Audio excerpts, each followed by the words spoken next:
alley-oop and slam for Dennis. And he has another attempt, and he gets that one to go. Showing us what dribbling moves, how Andre got his dribbling moves. And nice.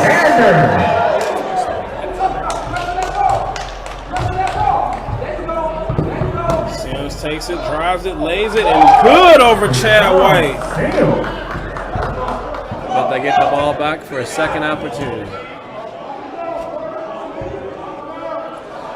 Andre for the three.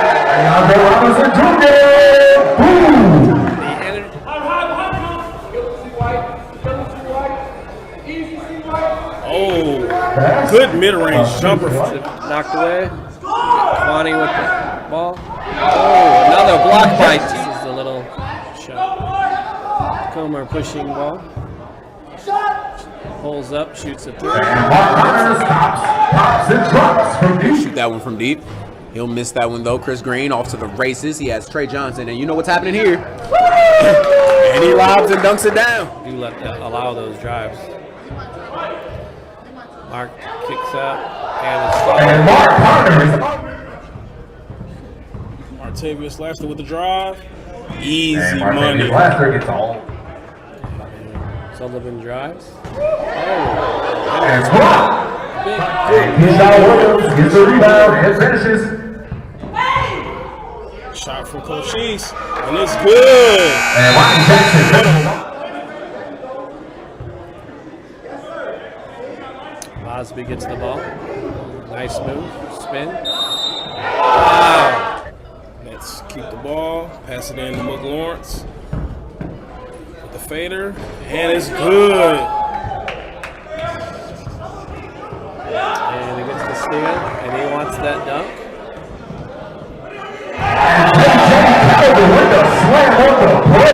Hello, guys, and welcome to Week 2's recap. Joining us is Mr. Peoples, Cortez Peoples, and our special guest from the Lakers. We have Andre Robertson Jr. Thank you for joining us, Andre. Thank you for joining us, Cortez. Thanks for having me. Absolutely, absolutely. All right, guys, we're going to get straight into this. We're not going to play no games. First game of the week, the 12 p.m. game, we had the Nets at the Thunder. We all had the Nets winning this game. I think we all would have cashed in on this bet. Cashed out, should I say, on this bet. Got some money. It was 72-43. Game wasn't close.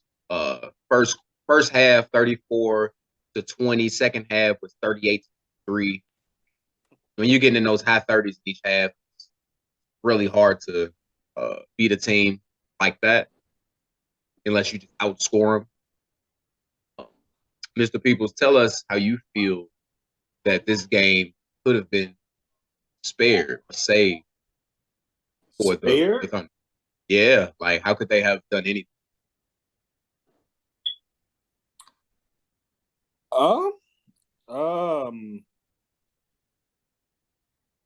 I have no comment. I really don't, because I don't think anything they could have done could have saved them, let alone spared them from the next team. I mean, the next team just was hitting on all cylinders the whole game. They was playing together. So I don't know what the Thunder could have did to overcome the onslaught that the Nets put on.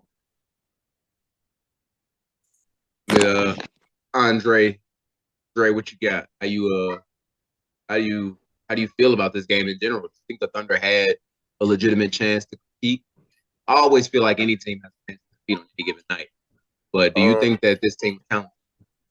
I mean, yeah, at the same time, because the Nets, like the Thunder, they didn't really take off the lead till about 8 minutes left in the half, because Mook missed a lot of layups at the beginning of the game that could have potentially broke the lead, because he had a lot of fast breakaways. But the Nets, they just was clicking on all cylinders the whole game. Like, there's really not much to say about them, because like they have every personnel that you need to do everything on that team. So it's gonna be hard to beat them. I don't see them losing the game. I only see them losing by one game, and that's probably to us.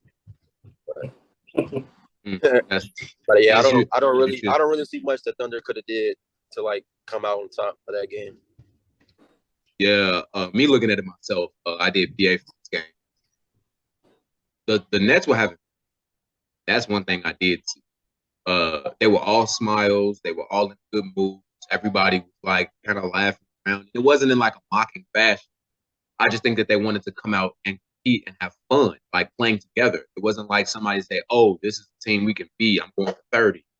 This is a team that we can destroy. I'm going for." They legitimately had fun playing together, and that's what's dangerous about that team. Like I said last week, they won because they didn't hang their head. Like they might not have seemed like they were having fun, but they got back to it.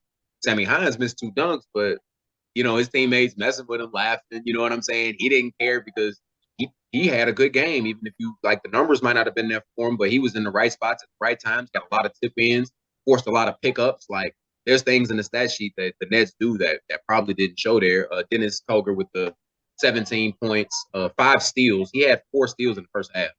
Probably the first. Yeah. Oh God. Yeah. He had 4 steals in the first 5 minutes of the game. Had 10 rebounds. Had him a double-double. Martavius Lasser with 22, 7 rebounds and 4 assists. Had a solid game for him. Then you just chipped in with everybody else. 2 guys scoreless that game, and both of them took 2 shots. I was.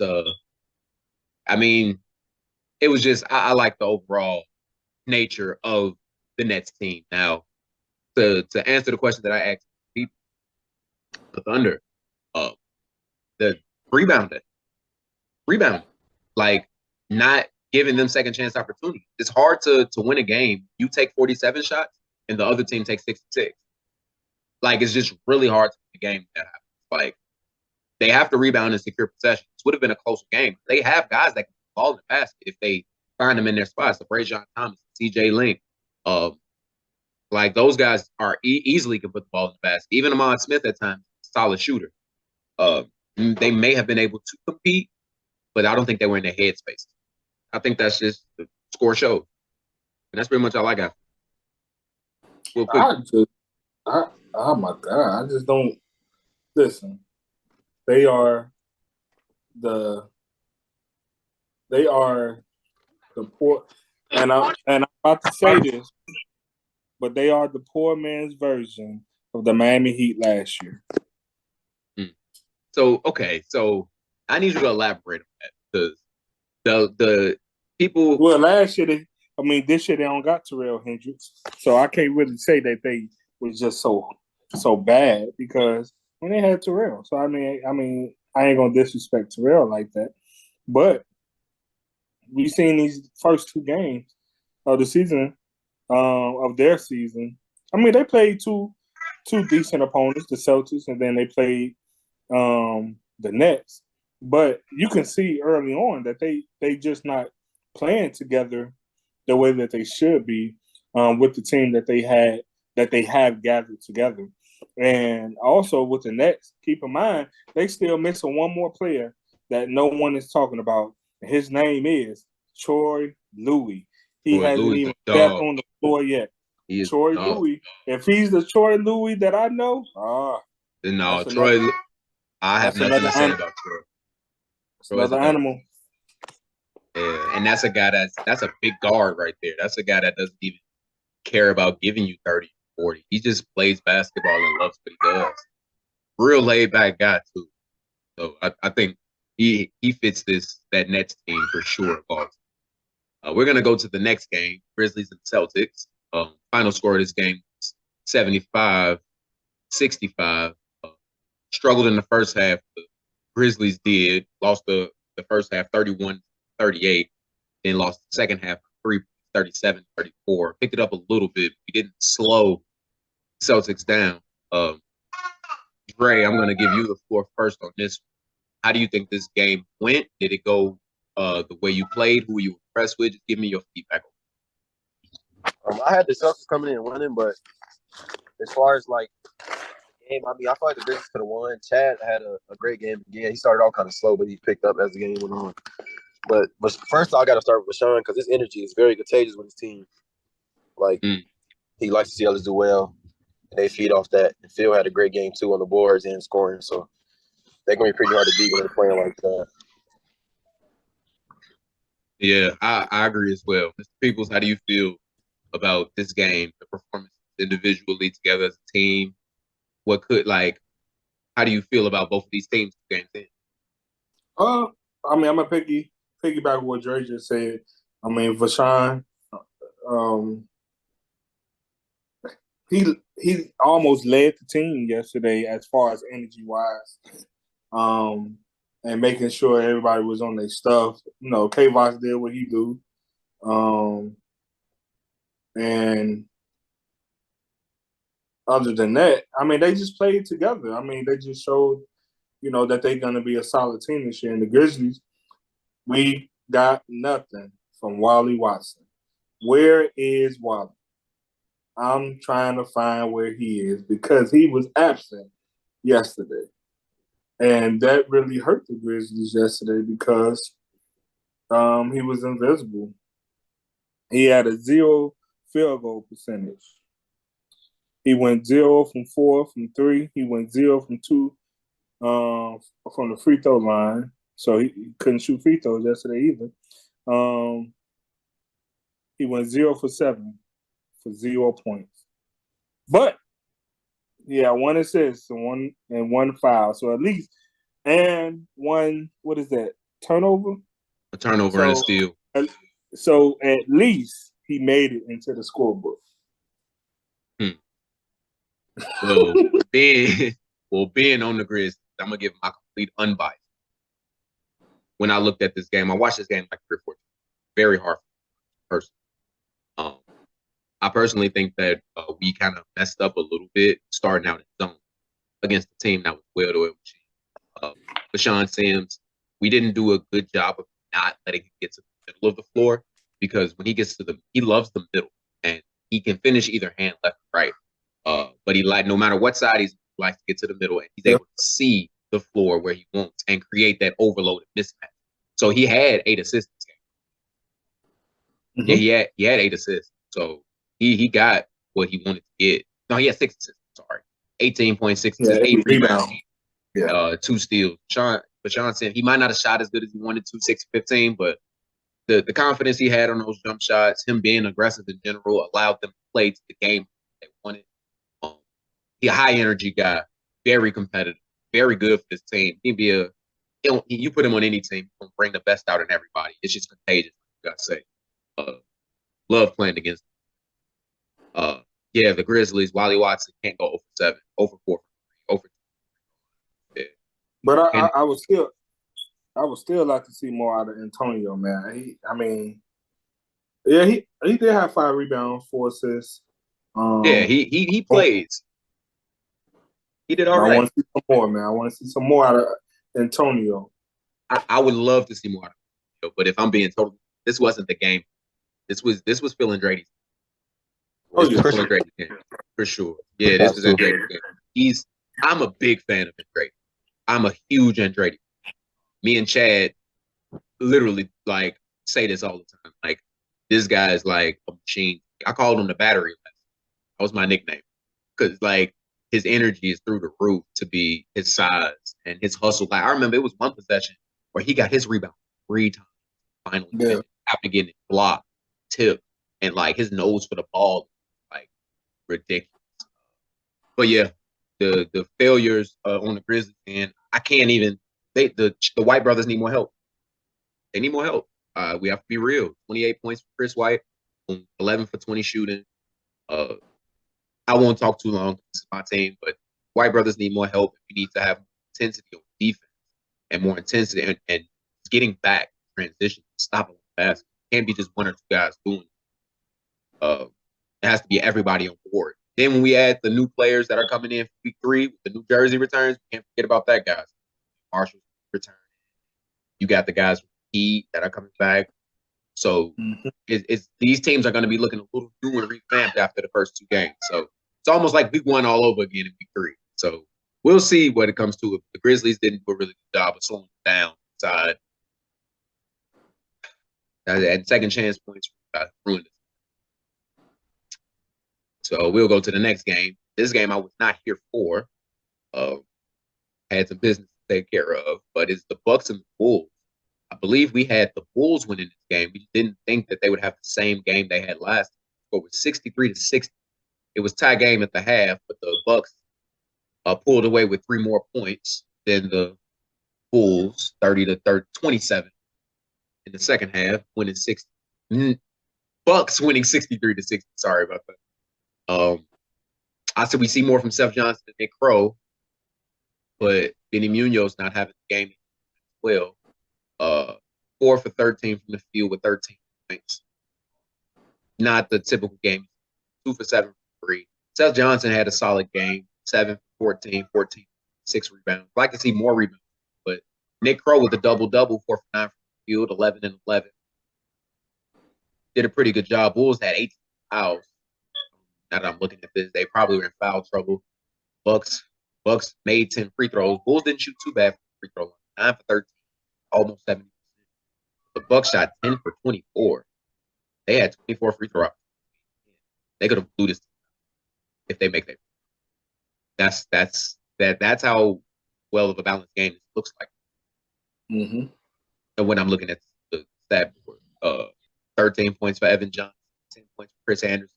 Chris Anderson and Brian Hernandez showing up for this game for their debut. Chris Anderson with 10, Brian Hernandez with 11. Alex Mallon slow out the gate. Couldn't make a free throw, but he's 4 points, 3 rebounds. Quan Shaw with the double-double, 10 points, 10 rebounds. Just a very balanced game for the Bucks. Like, I'm going to let you guys take the floor after I describe the score sheet. Mr. Peoples, how do you feel that this game went for each team? It was so close. Well, of course, you know I got the side eye from the who are they? The Johnson brothers, and at the scores table, you know, because I did pick the Bulls last week, and you know they did their thing, and a lot had to do with them being poised, Brian Hernandez being very vocal on the court during the times that it was very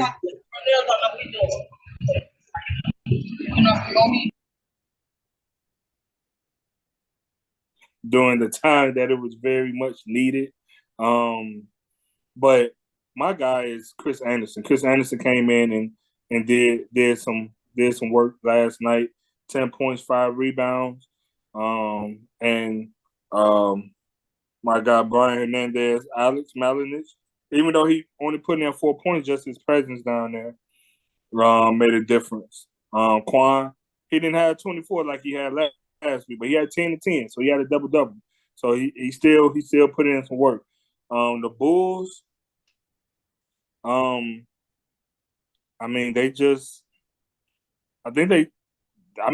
just the Bucks made one more 3 than them.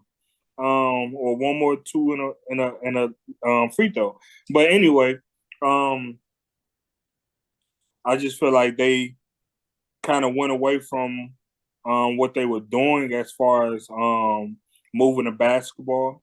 They was picking up some silly fouls in the inside, and you know it kind of changed the game a little bit when you picking up fouls and they going to the free throw line. So, you know, the Bucks did their thing. And, you know, I'm proud of them. Yeah. Dre, what you got about the Bulls-Bucks game? How did you feel about it? These two teams, I feel like they're very underrated.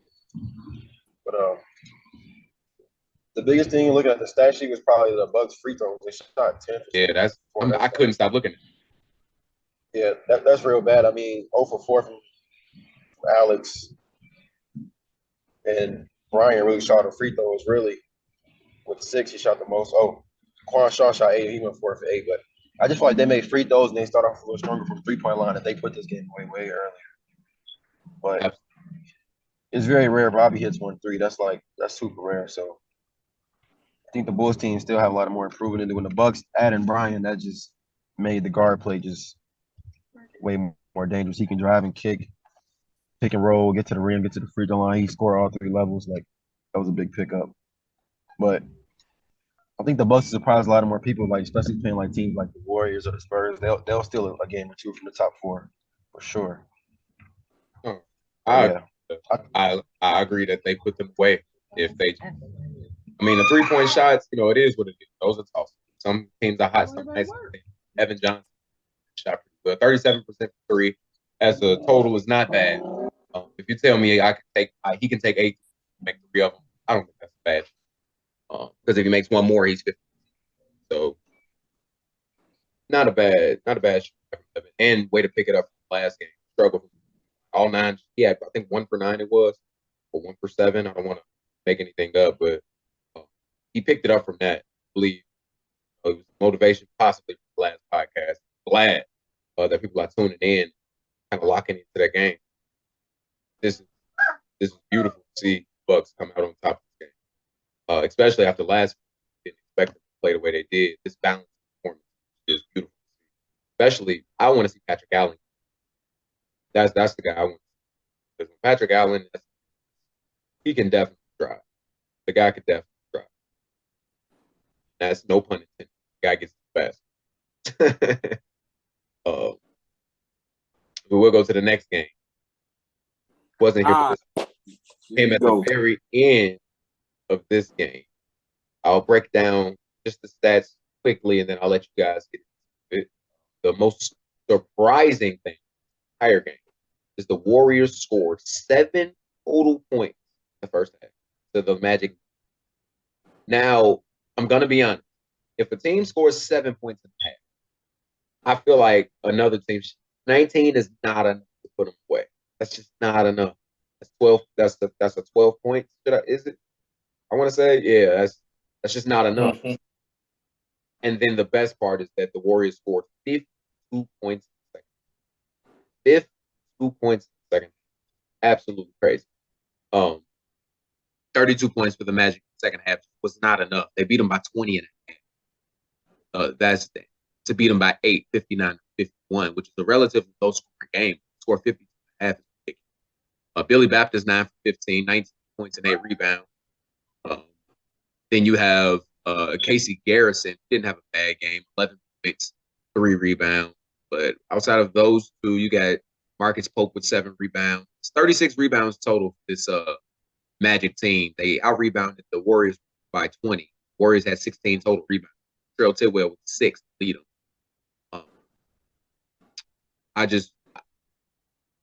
Tyree Mosley, guys. I mean, Tyree Mosley, like, that's all I can really say. Took 9 total shots, 5 for 7 for 3, 6 for 10 for free throw line for 23 points. Like, and I believe he only had 4 points. I talked to him after the game. So he had a 19-point second half. That was huge for him. Trail with 14 and 6. Kwani Blackman with 10 points, 5 assists. The beautiful part of Kwani's game. He was looking for everybody, being the player that I know he could be. And 4 rebounds. Talk to me about this game. I'll start with you, Mr. People. All right, so Magic really came out with some fire. You know, they were determined because obviously I believe they heard the podcast as well. So I'm assuming that they heard me say that they was gonna go 1-11. So I won Lions because they lost last night. So now we just got 10 more to go. But anyway, listen, man, they ran out of gas, and Warriors had a few more legs than what the Magic had. I mean, you're gonna lose when your next main scorer like CeCe Malone only scores 4 points. You got a TJ 6'8" scores 3 points. Marcus only scores 6 points. He has 7 rebounds. Cool. But Billy, he went 0 for 3 from the 3-point line. Only 19 points. On this team, we already said he has to score 25 plus to for the Magic to even have a chance to win a game, just to score points. And that's just the reality. Sorry if that offends anybody, but that's the reality. Warriors still concerned because defensively, first half, they looked like they didn't know what defense was. Especially guarding the 3-point line. just because they had a lot of open shots that the Magic just didn't hit.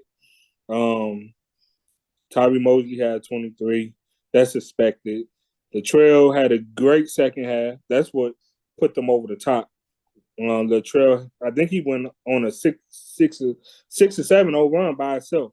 And then Kawani had a better game than he had last time. So, I mean, I'm not shocked that the Warriors came back and won the game, but the Warriors have a lot to do in order to be able to make sure that they can secure wins against like the Lakers and the Grizzlies, or even so the Heat. So I mean, yeah, they got a lot of work to do, and hopefully Tone Marshall can come and bring a little bit more order. Dre, what stands out to you about the game?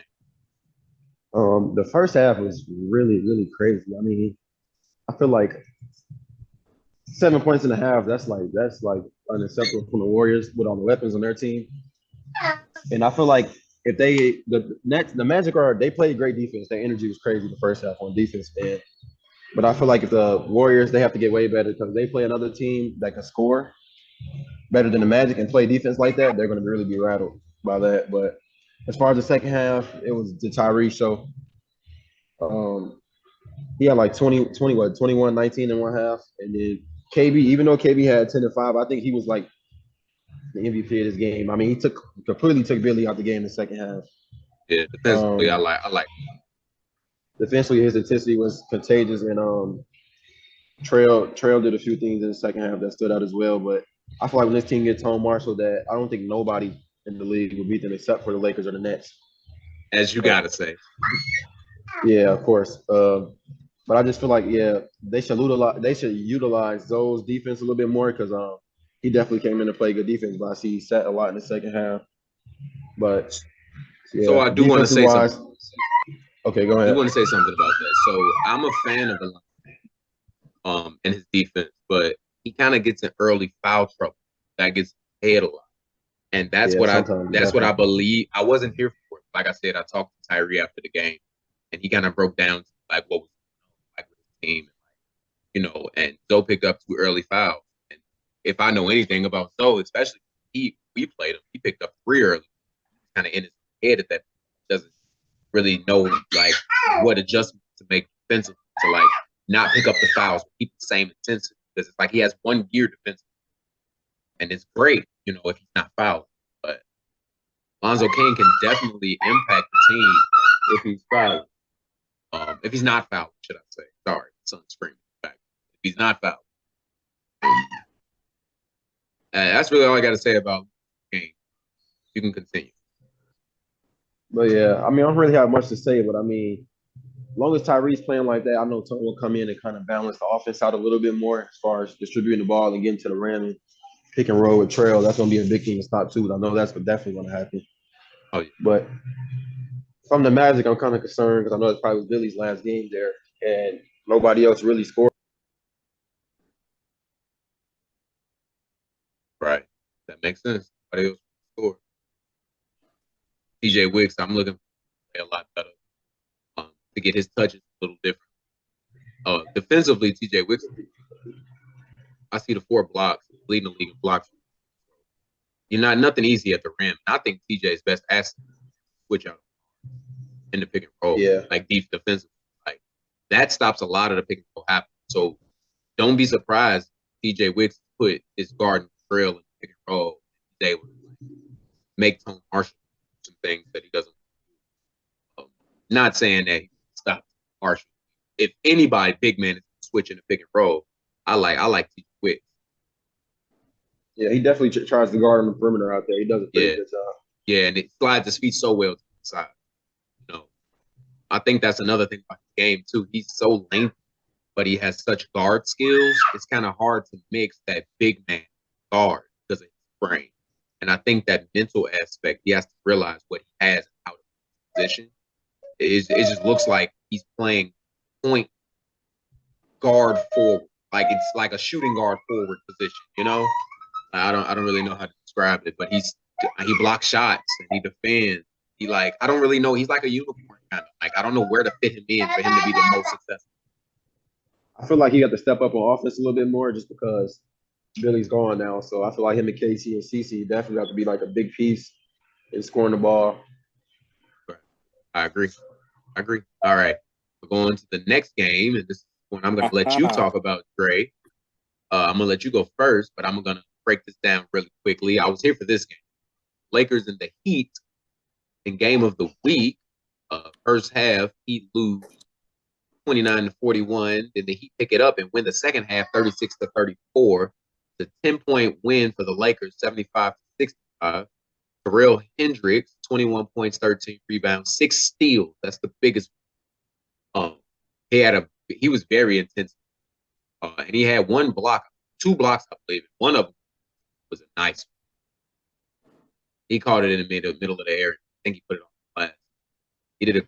He was very intense. Mark Connor had amazing, very efficient. 17, 7 rebounds. Andre Robertson Jr.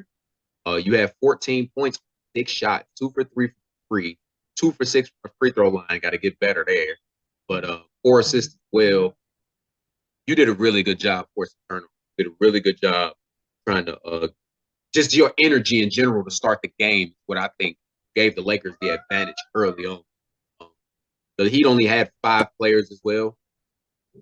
So starting off with high energy, you know a team is going to have to play the entire game.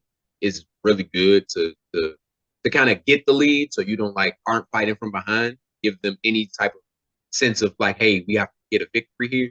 So I think your intensity at the beginning of the game and that 3 that you hit at the beginning of the game was huge for the Lakers. It was huge. And that started and had them at high energy. Terrell Hendricks wanted to be his revenge game as well. Had him high energy on defense. And I think that helped out a lot. But I think the Heat overplayed their role. I think they did way more than 5 players. 20 points from Darian Bosby, 7 for 18. Jalman Sullivan, 9 for 20, 21 points, 8 rebounds. Sean Ort had 12 rebounds. Fighting Trey Anthony still shot great from the field, 6 for 10 from the field, 2 for 4 from 3, 14 points with 5 rebounds. This team had 13 turnovers amongst 5 people. I mean, they fought and they had 5 players. I'll give my take on this game after you two. I'm gonna let Andre Robertson Jr. go first. How do you feel that you guys were able to take advantage of the team that you guys had? Yeah, coming out, the energy definitely was high. I mean, from listening to the podcast last week, I see guys that picked the Heat to win, so that kind of fueled me a little bit. Then that just being my first week back, I just wanted to come out with energy, just show people like how I was. But I feel like starting the game off that we shot the 3 ball well. I feel like we kind of coasted the back end of the first half a little bit. We were up by 10 to 12 points, but I feel like if we keep that energy and shooting the ball, that we'll continue to win. But 2 for 6 from the free throw line by me. I definitely missed a lot of free throws. That was kind of terrible. But Mark Connor got going early, a couple 4-point plays. Terrell, even though I feel like a couple of his shots was forced, I mean, his energy was high, and that really fed off defensively. He got a lot of steals. And the Heat, they play with 5 people. I feel like when they get their full roster, they'll definitely put up more fight. Bosby came out cooking, really cooking. And Jalman, he was unstoppable. I mean, we couldn't stop him getting to the rim, but it was a great game. I feel like the Heat, they definitely will surprise a lot of teams in the playoffs when they get a full roster. So looking forward to seeing them play. All right, Mr. People, how do you feel about this game? Well, they won't surprise me because I know what's coming. Let me tell you something. The Heat have 5 people. Trust me, Dre, I got 100 times respect for you, my brother. But let me tell you something. Y'all beat them by 9 points. Was it 9? 9 points. 10. Right? It was 75. 10 points. 10 points. 10 points. Cavante Kelly scored 6. Sean Ort scored 4. Trey Anthony scored 14. Darian Bosby scores 20. Jalman Sullivan scores 21. I guarantee it will be a totally different game. And I'm just being honest. I mean, because I know I coach these people. I know who they are. I know their competitive nature. it would have been a totally different game. I'm not saying the Lakers would have lost. I'm not saying the Heat would have won. I'm saying it would have been a totally different game. And I was actually disappointed in the Lakers because I feel like with them having their full team, they should have beat them by more than what they did, and they didn't, and that's disappointing because they had everybody. So I feel like it's more than just winning a game because you have more games that you lose. Like this game for the Heat, these are moral losses. Meaning, okay, we lost by 10 to one of the top teams in the league, but we have 5 players missing three players that are essential to the team. So honestly, I mean, it's going to be interesting. For me, it definitely will be no surprise when they beat other teams. It doesn't because I know who's coming. But to like Dre said, it'll be a surprise for other people that don't know who Miko Sullivan is, Kamari Stevenson is, and things of that. Kamari Pickens, I'm sorry, who those individuals are. So I mean, I can't wait to see what's going to happen, man. I really can't. But I mean, congratulations to the Lakers for winning this game, man. Y'all was supposed to win. So my take on it, very similar to yours. Because as you see, my son is proud of the fact this should have been a 30 blowout, if I'm being honest. And I believe the only reason that it wasn't 30 blowout is because the Lakers started fun in the game. A lot of lob, a lot of tip dunk, a lot of highlight plays. They let players that usually wouldn't get in the game, like in certain, like especially this full Heat team here. I think that they use this game like bring joy to themselves. I believe, to be honest with you, I think the player that was poised, like there was only 2 players I think that were like as far as their stars, and that's Mark Conley. I think that they knew goal. They weren't play anything outside of forward. I think I saw a little bit much man out of Terrell. Shot 8 for 5, wild shots, went for some wild. Trying to make a statement. Quill Marshall, 1-7. Tone with the quiet game, 7-5. He also had 5 rebounds. One thing about Tone is if he's not scoring the ball, he's gonna do something else. He's gonna do something else. I like that about the game. Yeah, this should have been a blowout. JJ Calvin, he had him dunk the game. Sent the crowd up very quick. Yeah, I think this personally, I'm just honest. I think this full Heat team, Sean Ort, if he was able to get him a little rest, he had 12. Guy was getting it. I think that this is a closer game, and I think it's much more intense. I didn't see any give up Heat at all. These guys were trying to win from the beginning. Like Avante Kelly makes 3 more shots, Sean makes 2 more shots. This is literally a tie ball game. So I think that the Lakers to put their foot that all the way to the gas to the last moment. This is a championship. We definitely should have. A championship caliber. I love that you guys were having fun, but you guys I know you guys want it all. And you all have had really good talent, the Lakers. And to not have won yet, I think you guys like locked to domination versus like luxury, if that makes sense. But that's it. That's all I got for that. I think both of these teams are going to come out even better.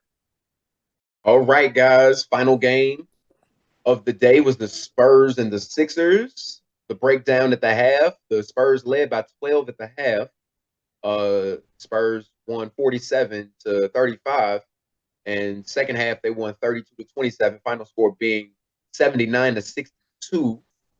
Top players for this game, Chris Green with 28 points and 7 rebounds with 3 assists and 2 steals. Was 9 for 17 from the field, 6 for 12 from the 3-point line. He couldn't miss. And Octavius Davis with a high efficiency game, very great hustle game. 23 points with 3 assists, 4 rebounds, 2 for 3 from the free throw line, which he struggles from the free throw line. He did pretty good that game. And even the last game, he put him away with the 2 free throws. tried to get the last one to go in. So I'm liking Octavius' growth from this season. 10 for 15 from the field total.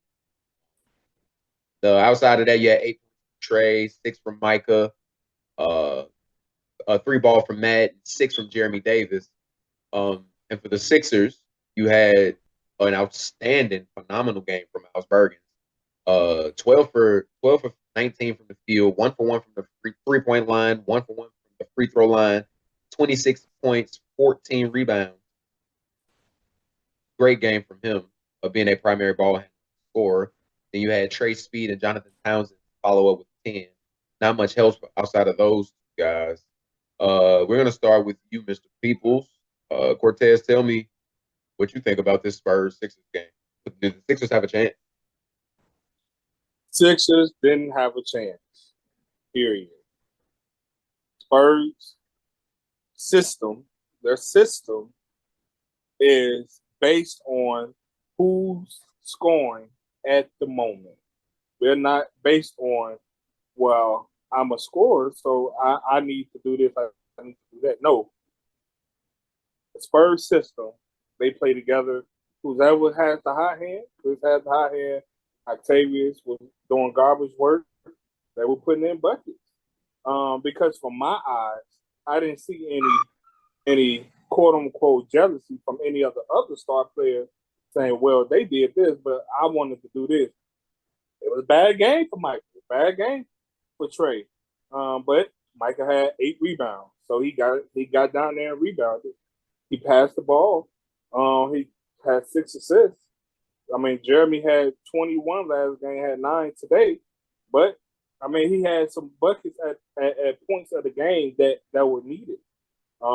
Sixers, I like Jordan. I like Miles. I respect Jonathan and his game.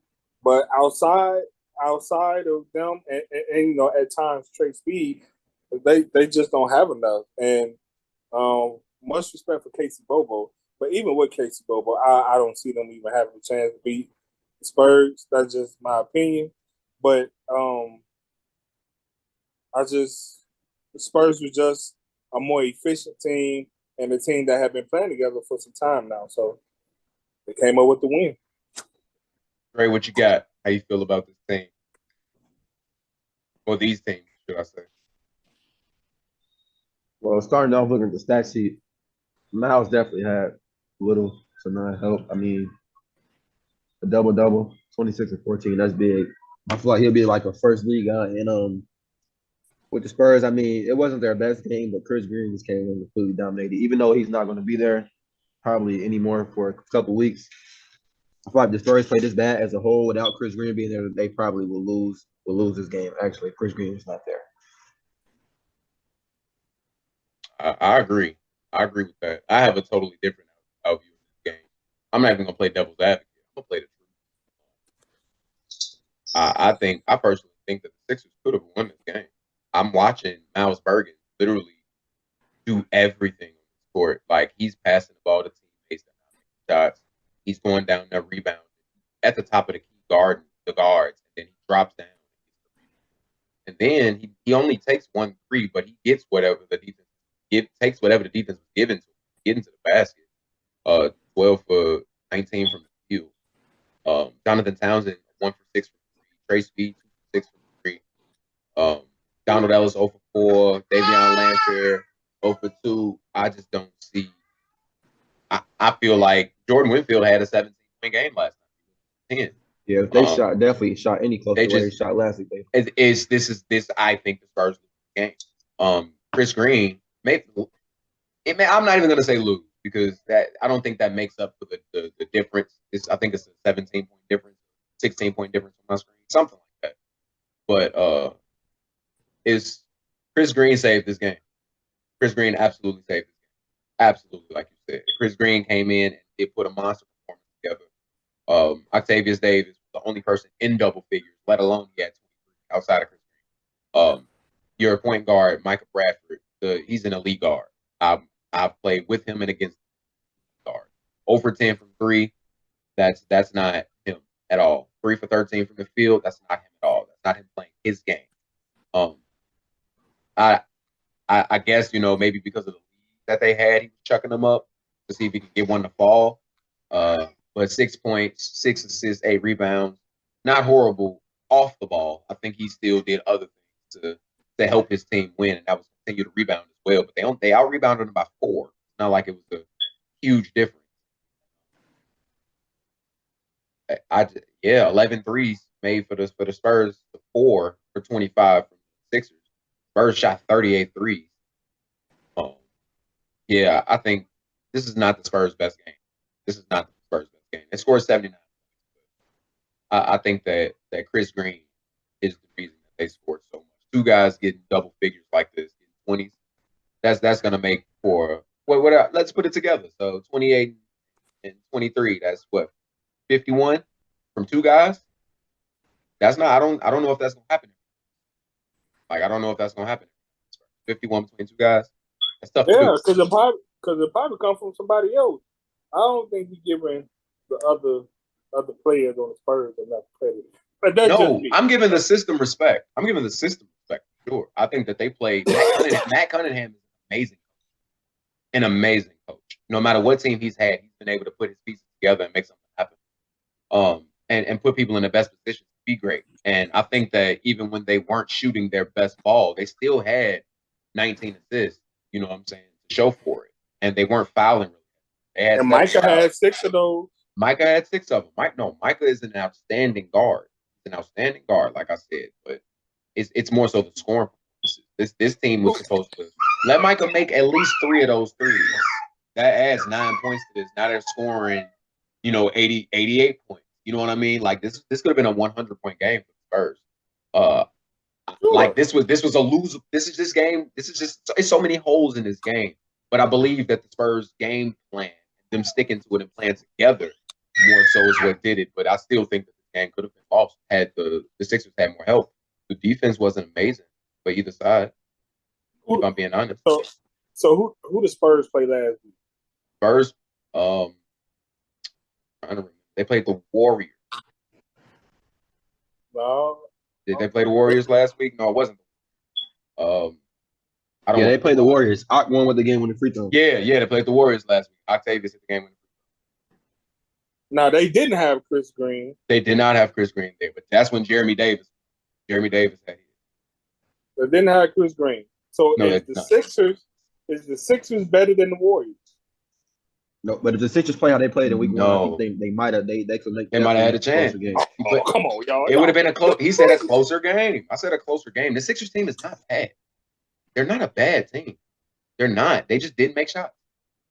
That's it. They just didn't make shots, and they didn't have the intensity that they were supposed to. They came out week 1 balling until the Heat kind of took it away from them. And you know how that Heat team gets. Who they played? Who did they played? They played the Heat. And that's when Trey Anthony had 17 points. No, they played a good game until they took it away from him. Like, that's all I'm saying. Miles Bergens, if he had the help that they gave, Miles Bergens is a dog. Don't get me wrong. Dog. Jordan Woodfield is a dog as well. Yes, he gave you. But outside of them two, Jonathan hasn't showed anything. Trey scored 10 yesterday, but other than them, who else do they have? Who? I mean, hey, that's they have another guy. They still get Zach Austell still hasn't.